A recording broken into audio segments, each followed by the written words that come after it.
Meu nome é Dani e estarei lendo o texto de Hildegard Schneider, autora e líder do Ministério World Wide Wings. O tema de hoje é No Vale da Decisão, parte 6, a traumática história de Israel. Assim como um biógrafo examina e escreve a extraordinária história de vida de uma pessoa, também daria para descrever biograficamente a extraordinária história do Estado de Israel. Israel também tem um período de concepção e nascimento, trauma pré-natal, trauma de nascimento e desenvolvimento, que permeia toda a sua história até os dias de hoje. E tal como cada sintoma físico de uma pessoa contém um pedaço da história de vida, cada conflito relativo a Israel também contém um pedaço da história de vida do Estado. Mas Yah permaneceu protetoramente ao lado de Israel desde o início. Mesmo antes do nascimento, no pré-natal, fica claro aonde levará o caminho de vida dos gêmeos Esaú e Jacó. O mais velho servirá ao mais novo. Rebeca aprende isso quando vai questionar Yah. E os filhos lutavam no ventre dela. Então ela disse: "Por que estou eu assim?" E foi consultar Elohim.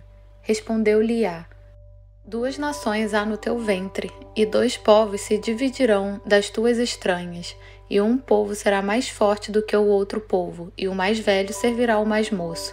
Gênesis 25, 22, 23. Isto prefigura o futuro dos povos descendentes de ambas as partes. O povo edomita deriva de Esaú, também chamado de Edom, e de Jacó, mais tarde Israel, as 12 tribos de Israel. Edom significa vermelho, avermelhado. E a experiência traumática para Jacó no útero foi provavelmente o fato de seu irmão Esaú ter pisado atrás dele. Jacó queria deter a fera indomada, áspera e selvagem que saiu do calcanhar de Esaú para que ela não viesse atrás dele ou mesmo buscasse sua vida. Esaú vende seu direito de primogenitura a Jacó por um prato de lentilhas, sem considerar o que isso acarretaria. Depois do pai, o filho mais velho, primogênito, era o chefe da família. Ele também recebeu poderes especiais sobre seus irmãos e irmãs. Gênesis 49:8. Ele era o líder da tribo depois de seu pai e recebia o dobro dos bens que os filhos seguintes. Ele recebeu a bênção da primogenitura. Veja também a descrição da primogenitura em Deuteronômio 21, 15 e 17. Esta imagem do primogênito é então transportada para o relacionamento entre Elohim e Israel na Bíblia. Esaú, pois, odiava Jacó por causa da bênção com que seu pai o tinha abençoado, e disse consigo: "Vem chegando os dias de luto por meu pai, então hei de matar Jacó, meu irmão." Gênesis 27, 41. Isso se encaixa com a bênção que Esaú recebeu. "Pela tua espada viverás, e a teu irmão servirás, mas quando te tornares impaciente, então sacudirás o seu jugo do teu pescoço." Gênesis 27, 40. Jacó é confrontado pela segunda vez com o desejo assassino de seu irmão Esaú. Esta é uma ferida traumática profunda no ancestral de Israel, que continua ao longo da história do Estado. Mas Yah toma partido novamente. Ele fica ao lado de Jacó e diz: "Eu amei Jacó." Que Yah odeie qualquer pessoa, seja um indivíduo ou um grupo de pessoas, não cabe na imaginação de alguns crentes modernos. E a eleição de Yah perdura, pois, não tendo gêmeos ainda nascido, nem tendo praticado bem ou mal, para que o propósito de Yah, segundo a eleição, permanecesse firme, não por causa das obras, mas por aquele que chama, foi-lhe dito: "O maior servirá ao menor", como está escrito: "Amei a Jacó e odiei Esaú." Romanos 9, 11 e 13. Yah tinha um plano para o seu povo quando os tirou do Egito. E o que aconteceu imediatamente? Satã quer impedir que este plano se concretize. E isto corresponde exatamente ao significado hebraico de obstáculo para Satanás. Esaú queria impedir que Jacó nascesse. Esaú então quis matá-lo mais tarde. E quando Israel passou pelo Mar Vermelho, quem se opôs ao povo e, em última análise, a Yah? os Amalequitas, uma tribo numerosa e guerreira. Amaleque era neto de Edom, mas eles foram derrotados e Iá declarou: Então disse Iá a Moisés: Escreve isto para o memorial num livro e relata-o aos ouvidos de Josué, que eu hei de riscar totalmente a memória de Amaleque de debaixo do céu. E disse: Porquanto jurou Elohim que ele fará guerra contra Amaleque de geração em geração. Êxodo 17, 8 e 16. Observe aqui que é de Iá que vem a guerra contra Amaleque. É ele quem inicia a guerra. Amaleque vivia no sul da terra, Números 13, 29, e Balaão os chamou de as primeiras das nações, mas ele predisse que seriam exterminados para sempre, Números 24, 20. Aqui Iá declara que travará guerra contra um povo inteiro, de geração em geração. O crente moderno não quer acreditar que Iá faz a guerra e, além disso, de geração em geração, ou seja, através das gerações. Algumas vezes durante o tempo dos juízes, a guerra foi travada novamente contra Amaleque. Saul, o rei ungido sobre o povo de Iá, recebeu a ordem de exterminá-los completamente, mas ele falhou em cumprir a missão de Iá e em executar plenamente a vingança de Iá por seu povo. E então foi Samuel quem cortou em pedaços Agag, rei dos Amalequitas. Davi também atacou os Amalequitas nos seus primeiros dias, 1 Samuel 27, 8. Da mesma forma, depois que queimaram Ziclag e levaram embora as mulheres e crianças, incluindo as duas esposas de Davi.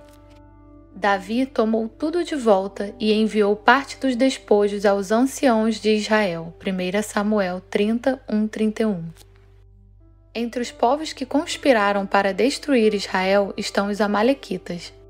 Salmo 83. Vemos assim que Amaleque foi o primeiro povo a atacar Israel e que sempre permaneceu um inimigo, sempre pronto a assediar Israel quando este estava fraco. Este povo também se encontra na união hostil dos povos no final da sua história. É uma imagem adequada de Satanás como inimigo do povo de Iá. Não é de se admirar que Netanyahu tenha se referido aos Amalequitas num discurso. Abre aspas. Eles, os soldados de Israel, anseiam punir os assassinos pelos terríveis atos que cometeram contra os nossos filhos, as nossas esposas, os nossos pais e os nossos amigos. Eles estão empenhados em erradicar este mal do mundo, para a nossa existência e, acrescento, para o bem-estar de toda a humanidade. Todo o povo e a liderança do povo acreditam neles. Lembre-se do que Amaleque fez com você. Deuteronômio 25:17. Lembramos e lutamos.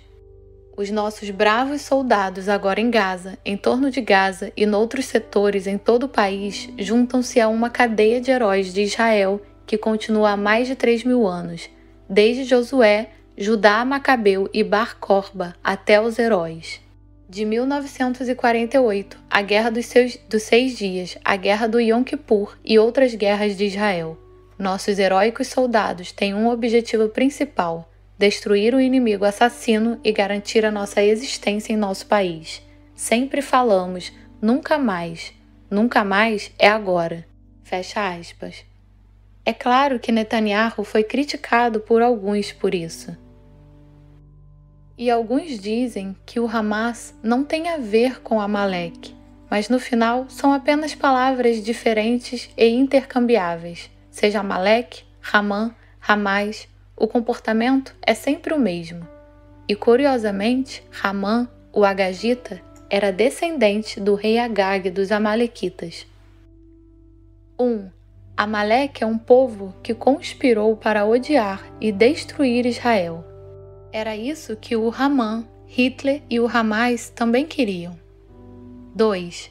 Amaleque ataca os fracos e vulneráveis.